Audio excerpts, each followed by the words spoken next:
යාළුවෝ තමයි ජීවිතේ. තව ඕනේ තරම් දේවල් කරගන්න පුළුවන් අපිට. තව ගොඩාක් දේවල් දිනව කරන්න. අපිට මෙහෙම කරන්න පුළුවන්, අරේම කරන්න පුළුවන්, ක්‍රිප්ටෝ කරන්න පුළුවන්. 66%ක්ම යන්නේ සෙකන්ඩ් ෂයි, තර්ඩ් ෂයි. ඔයාලට පුරුද්දක් නැහැ වැඩ කරලා. A level කියන එකේ අවශ්‍යතාවයක් ඒක. ඉතින් ඕක කරන මොනවා හරි ෂයි එක ෆස්ට් එකේ හරි, සෙකන්ඩ් එකේ හරි, තර්ඩ් එකේ හරි, 15 වෙනි ෂයි එකේ හරි මේක කරනවා නම් ඔය ආතල් මොකුත් නැහැ විභාගයට සතියක් දෙකක් තියෙද්දී අර මේකේ තියෙන මෙච්චරයි. ෆස්ට් ෂයිද, සෙකන්ඩ් ෂයිද, තර්ඩ් ෂයිද නෙමෙයි. තමන්ට සිටින්නේ තමන් විතරයි. තමන් කරගත්තොත් තමන්ට විතරයි කියන එක අවබෝධ වෙනවා මොනවා හරි ෂයි එක. ඔය ෆස්ට් ෂයි ළමයිට ගොඩාක් වෙලාවට මේක තේරෙන්නේ නැහැ. අතර මේ ලංකාවේ ඉංජිනේරින් මෙඩිසින් යන ළමයින්ගෙන් 133යි ෆස්ට් ෂයි යන්නේ. කොල්ලෝ මේ දැන් ඉන්නවා එහෙම වැඩ කරන්න පුළුවන්ද? ඕක බෑ කෙරෙන්නේ නැහැ කියලා. මේක අරුණාම තව chances ගොඩාක් ජීවිතේ ලැබෙනවා. ලේසියෙන් හොඳ වාහනයක් ගන්න පුළුවන්, හොඳ තත්ත්වයකටපත් වෙන්න පුළුවන්. අර ළඟදී 25 ල පන්තියේ ගිහලා කතා කරා 25 පන්තිය වැඩ ගන්න කලින් ළමයි පොළොන්නරුව දිස්ත්‍රික්කයේ 4 වෙනියෝ. මේ අවුරුද්දේ ඉස්සුගා එහෙම ගෝතියෝ විදියට අපි ඉන්නවද? අපි පොඩ්ඩක් සෙට් එකට බහලා ඉන්නේ කියලා ඉන්නවා. හොම්බෙන් යන්නේ නැහැ ඊට පස්සේ. බල්ලෙන් ගණන් ගන්න නැහැ A level ෆේල් වුණාට පස්සේ. අඩුම ගානේ ගෙදර මිනිස්සුත් ගණන් ගන්න නැහැ. 2024 මුල පටන් අරගෙන 2024 විභාග දෙසැම්බර් වල ලියලා පොළොන්නරුව දිස්ත්‍රික්කයෙන් 4 වෙලා මෙඩිසින් සිලෙක්ට් වෙලා.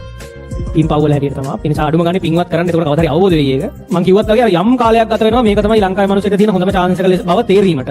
ඇයි එක සබ්ජෙක්ට් එකකට පන්ති දින 10ක් ගානේ මිස් වෙලා වගේ. විශේෂයෙන්ම කොල්ලන්ට තැනක පැය එකමාරක් දෙක කරනවා ඉඳගෙන ඉන්නවත් බෑ.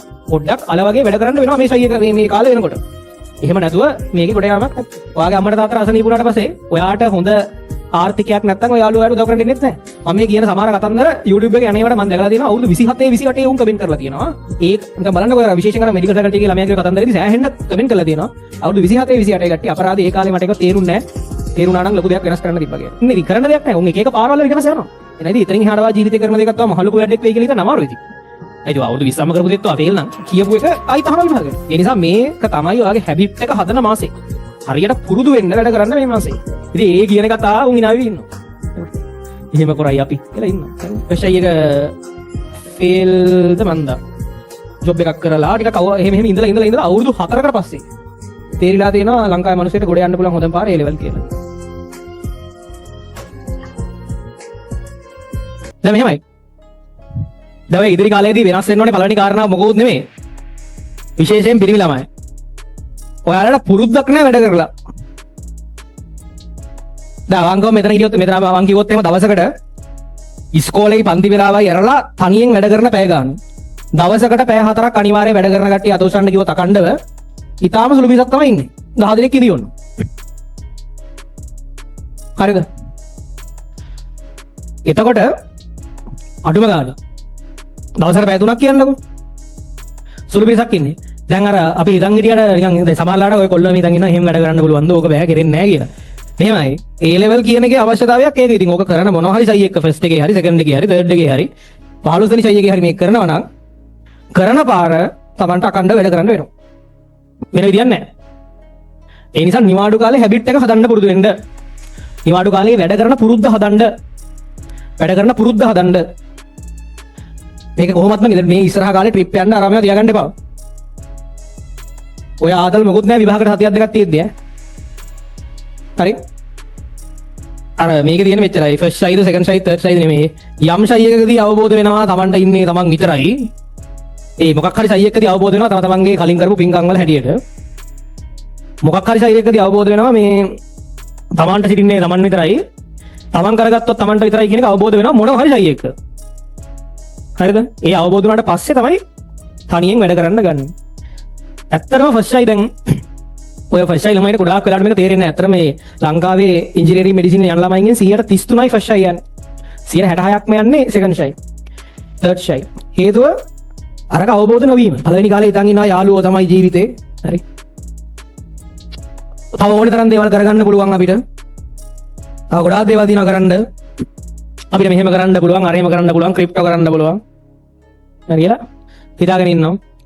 තව ඊට පස්සේ තව වෙන වැඩ තමයි මේක අරුණාම තව chances ගොඩාක් ජීවිතේ ලැබෙනවා යයි සිතාගෙන සිටීම තව පුළුවන්. ඊට පස්සේ කොහේ හරි ගිහිල්ලා ලේසියෙන් හොඳ වාහනයක් ගන්න පුළුවන්, හොඳ තත්ත්වයකටපත් වෙන්න පුළුවන් කියලා ලේසියෙන් එහෙම පුළුවන් කියලා හිතාගෙන සිටීම. ඕවා ඉතින් යම් කාලයක් ගත වෙනවා අවබෝධ වෙන්න. ඕක අවබෝධ වෙලා තමන්ට තමන් විතරක් ඉන්නවා යයි හිතෙන්න පටන් ගත්තට පස්සේ විභාගෙට ලෑස්ති. ඊට පස්සේ පාඩම් කරන්න තියෙන්නේ. ඔය මෙන්ටල් බැරියර් එක තමයි ප්‍රශ්නේ. මොකද ෆස්ට් එකේදී අපි හිතන් ඉන්නවා තව ගොඩාක් දේවල් කරන්න පුළුවන් කියලා. තව ඕන තරම් මාර්ග තිබේ කියලා හිතන් ඉන්නවා. අර ළඟදී 25 ල පන්තියේ ගිහලා කතා කරා 25 පන්තිය ඉවර කරන්න කලින් ළමයි පොළොන්නරුව දිස්ත්‍රික්කයේ 4 වෙනියෝ මේ අවුරුද්දේ. ඔයාලා දැක්කද දන්න YouTube එකේ වීඩියෝ තියෙනවා. මම දැක්ක වෙන channel එකකින් දාලා තියෙනවා. එයා 2020 තමයි ෆ්‍රෙෂ් එක කරලා තියෙන්නේ. ෆ්‍රෙෂ් එක ෆේල්ද මන්දා. හරිද? කරලා ඊට පස්සේ අර ඔය සාමාන්‍ය හිතන් ඉන්නවා වගේ අර ඒ කාලේ හොඳට කොල්ලොත් එක්ක සෙට් වෙලා ඉඳලා මේ කොල්ලෙක් ඉඳලා මේ ඊට පස්සේ ජොබ් එකක් කරන්න ගිහලා දැන් අපි අර හිතාගෙන ඉන්නවා ගොඩාක් දේවල් තියෙනවා කියලා ඊට පස්සේ අර වෙනම වැඩක් පටන් ගන්න සල්ලි නැති පවුලකුත් නෙමෙයි. තමයි සල්ලි ටිකක් තියෙන මිනිස්සෙක්. ටිකක් තියෙන මිනිස්සෙක් ගොඩක් තියෙන මිනිස්සෙක් නෙමෙයි. කොළඹ ඇවිල්ලා ජොබ් එකක් කරලා ටිකක් එහෙම ඉඳලා අවුරුදු 4කට පස්සේ තේරිලා තියෙනවා ලංකාවේ මිනිස්සුන්ට ගොඩ යන්න පුළුවන් හොඳම පාර A level කියලා. 2024 මුල පටන් අරගෙන 2024 විභාග දෙසැම්බර් වල ලියලා පොළොන්නරු දිස්ත්‍රික්කෙන් 4 වෙලා මෙඩිසින් සිලෙක්ට් වෙලා. හරි. එහෙම කතන්දරයක් YouTube එකේ තියෙනවා. එයා ඒ ගහපු ගේම් එකේ ප්‍රතිඵලයක් විදිහට එයාට මේ අපි ඔන්ලයින් ඉන්ස්ට්‍රක්ටින් ටීම් එකේ ඉන්චාර්ජ් කමක් බාර දීලා තියෙනවා දැන්. අපි ඔන්ලයින් ඉන්චාර්ජ් කියලා මේ කියන්නේ. එතකොට මේ මාසෙ ඉඳන්. එතකොට මේ අර මං කිව්වත් වගේ අර යම් කාලයක් ගත වෙනවා මේක තමයි ලංකාවේ මිනිස්සුන්ට තියෙන හොඳම chance එක බව තේරීමට. ටික කාලයක් යනවා. ඒක තමන් කරපු මේ ටීම් පව් වල හැටියට තමයි. ඒ නිසා අඩුම ගානේ පින්වත් කරන්න. එතකොට කවදා හරි අවබෝධ වෙයි ඒක. අවබෝධ වුණාට පස්සේ වැඩ කරන්න පටන් ගන්නවා. අවබෝධ වුණාට පස්සේ වැඩ කරන්න පටන් අරන් නැතුව මේක අර වෙන කිසිම කාටවත් පුළුවන් මේ හින වැඩ්ඩන්ට විතරයි පුළුවන්. එහෙම එකක් නැහැ ඉතින් ඇත්තට මෙතන තියෙන්නේ. මෙතන තියෙන්නේ ඕනේ කෙනෙක්ට ඉතින් මේක හරියට ඒ කැපකිරීමක් කරලා වැඩ ටික කරා නම් පුළුවන්. ඉතින් ලොකු දෙයක් නැහැ. අර වැඩ කරනවා නම් කර හැකි සුපිරියට. මේකේ වටිනාකම තේරුම් ගන්න. හරියට මේකේ වටිනාකම තේරුම් ගන්න. මේක කොච්චර වටිනවද කියලා තේරෙන්න ඉතින් කාලයක් යනවා. ඒ වටිනාකම තේරුම් ගත්තට පස්සේ වැඩ කරන්න පටන් ගන්නවා. ඒ නිසා මේක තමයි ඔයාගේ හැබිට් එක හදන මාසේ. හරියට පුරුදු වෙන්න වැඩ කරන්න මේ මාසේ. මෙච්චර කාලයක් වැඩ කරාද නැද්ද කියන එක නෙමෙයි. මේ මාසේ ටිකක් තැනක ඉඳගෙන වැඩ කරන්න පුරුදු වෙන්න. විශේෂයෙන්ම කොල්ලන්ට තැනක පැය එකමාරක් දෙකකට ඉඳගෙන ඉන්නවත් බෑ. නලියනවා. හරි. අර එක තැනක ඉන්න බෑ. එක තැනක ඉඳන් වැඩ කරන්න බෑ. ඔය පුරුදු හදාගත්තේ නැත්නම් ඉස්සරහට යාමක් නැත. පොඩ්ඩක් අල වගේ වැඩ කරන්න වෙනවා මේ ෂයි එක මේ කාලේ වෙනකොට. එහෙම නැතුව මේකේ ගොඩ යාමක් නැත. හරිද? ඉතින් සමහර වෙලාවට පන්ති වල මේවා වැස්සයි ළමයින්ට කිව්වහම ඉතින් ඒ කියන එක තා උන් ඉනාවි ඉන්නවා. හරිද? එහෙම කරයි අපි කියලා ඉන්නවා. හරිද? ඉස්සුද එහෙම ගෝතිය විදිහට අපි ඉන්නවද? අපි පොඩ්ඩක් සෙට් එකකට බහලා ඉන්නේ කියලා ඉන්නවා. හොම්බෙන් යන්නේ නැහැ ඊට පස්සේ. බල්ලෙක් ගණන් ගන්න නැහැ A level ෆේල් වුණාට පස්සේ. අඩුම ගානේ ගෙදර මිනිස්සුවත් ගණන් ගන්න නැහැ. ගෙදර මිනිස්සුත් ගණන් ගන්න නැහැ. ඔය යාළුවෝ කියලා ඉන්නේ උන් ඉන්නවනේ. උන් ඉන්නේ ඉතින් කරන්න දෙයක් නැහැ. උන් එක එක පාරවල් ඊට පස්සේ යනවා. ඔයාගේ අම්මට තාත්තට අසනීප වුණාට පස්සේ ඔයාට හොඳ ආර්ථිකයක් නැත්නම් ඔය යාළුවාට උදව් කරන්න දෙන්නෙත් නැහැ. එච්චරයි. අන්තිමට තමන්ට තමන් පමණයි. ඒක කෙල වුණාට පස්සේ තමයි තේරෙන්නේ. ඊට පස්සේ ආයි නැවත මාර්ගය හදන්න විදිහක් නැහැ. ඊට පස්සේ ඉතින් ඉවරයි ඉතින්. එච්චරයි. ඒ නිසා මොනවා හරි ෂයි එකදී ඔක තේරෙනවා. තේරිලා වැඩ කරන්න පටන් ගන්නවා. එහෙම නැත්නම් අන්තිමට යම් ඉතින් අවුරුදු 2ක් හෝ 3ක් හෝ 4ක් හෝ 5ක් හෝ මම මේ කියන සමහර කතන්දර YouTube එකේ යන්නේවට මම දැකලා තියෙනවා අවුරුදු 27 28 උන් කමෙන්ට් කරලා තියෙනවා. ඒක නිකන් බලන්නකො විශේෂයෙන් අර මෙඩිකල් ෆැකල්ටි එකේ ළමයාගේ කතන්දරේදී සෑහෙන්න කමෙන්ට් කරලා තියෙනවා. අවුරුදු 27 28 කට්ටිය අපරාධ ඒ කාලේ මට ඒක තේරුන්නේ නැහැ. තේරුණා නම් ලොකු දෙයක් වෙනස් කරන්න තිබ්බා කියලා. ඒත් අවුරුදු 8කට විතර පස්සේ ඕක ගැන දුක් වෙනවට වඩා ඒවර කරන්න දෙකුත් නැහැ ඊට පස්සේ. අර පසුතැවීම කියන ජීවිතේ කාලේ ගත වෙන්න වැඩි වෙන විතරයි වෙන්නේ පසුතැවීම කියන එක අඩු වෙන්නේ නැහැ කවදාවත්. ඒ නිසාම රිග්‍රෙට් එකක් ඉතුරු කරන්න එපා. හරි. එහෙමයක් ඉතුරු කරන්න එපා. දැන් වැඩ කරන්න. මහන්සි වෙලා වැඩ කරන්න මේ කාලේ. මොකද වා අවුරුදු 20ක් කරපු දේ අන්තිමට වා නිකන් අවුරුදු 20ක් නිකන් මෙලොව රහන්න නැතුව එළියට යන්නේ අවුරුදු 20ක් පුරාවට වා කරපු දේ කිසිම සාර්ථකත්වයක් නැතුව නම් වා මෙතන එළියට වැටෙන්නේ. එනයිද ඉතින් එහාට වා ජීවිතේ කරන දේකත් වා මහලුකු වැඩක් වෙයි කියලා හිතන අමාරුයි ඉතින්. ඒයි අවුරුදු 20ක්ම කරපු දේත් වා ෆේල් නම්. හරි. අවුරුදු 20ක් එකේ වසරේ ඉඳන් 13 වසරට එළියට ලියන්නේ නේ. ඕකත් වා සාර්ථක නැත්තම් එතනින් එහාටත් වා ජීවිතේ මහා ගේමක් ගහයි කියලා හිතන්න අමාරුයි. ඒක සම්භාවිතාවය අඩුයි. ඉඳලා ඉල්ලකෙත් දෙන්නෙක් ඉන්නවා. අඩුයි සම්භාවිතාවය. ඒ හින්දා මේ මහන්සියලා වැඩ කරන්න. මං කියන්නේ පැය 60ක් වැඩ කරන්න.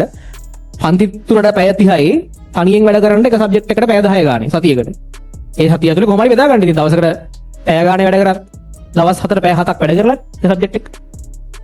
ඒ හින්දා බෙදා ගන්න එක හරියට බෙදාගෙන ටයිම් ටේබල් එකක් තමයි ගැලපෙන විදිහට හදාගෙන වැඩ කරන්න පටන් ගන්න. පැය 60ක් සතියේ වැඩ කරනකොටම ගානේ. පැය 60 කියන්නේ පන්ති පැය 10යි ඊට අමතරව තනියෙන් වැඩ කරන පැය 10යි එක සබ්ජෙක්ට් එකකට. මම එහෙම දැන් ඔක කොච්චර උනත් මේ ෆිසික්ස් වගේ සබ්ජෙක්ට් එකක් පුළුවන් වෙන්නේ ඔයා තනියෙන් ගණන් හදන එකත් එක්ක තමයි. වෙන දෙයක් නැහැ. දැන් කෙමිස්ට්‍රි බයෝ නම් ඉගෙනුවහම පුළුවන් වෙනවා කිව්ව හැකි. නැත්නම් පාඩම් කරාම මතක තියාගත්තාම පුළුවන් වෙනවා කිව්ව හැකි. මේක ඉතින් කියන දේව අහගෙනව තනියෙන් හදන්න ඕනේ. හරි? ගාණක් දෙන්නේ මම කියපු එක මායිත් අහනවා නම් කමන්නේ. ඒක වෙන්නේ බයෝ වල කෙමිස්ට්‍රි වල කියපු එක ආයිත් අහනවා විභාගෙට. ඒක එහෙමයි. මේක බෑනේ කියපු එක නෙමෙයි යන්නේ. කියපු එක හරහා ඔයා හිතලා ගන්න දෙයක් තමයි යන්නේ. ඒ වෙලාවේ හිතලා දෙයක් කරන්න තමයි යන්නේ. ඒ නිසා ටිකක් වැඩි අවධානයක් දෙන්න වැඩේට.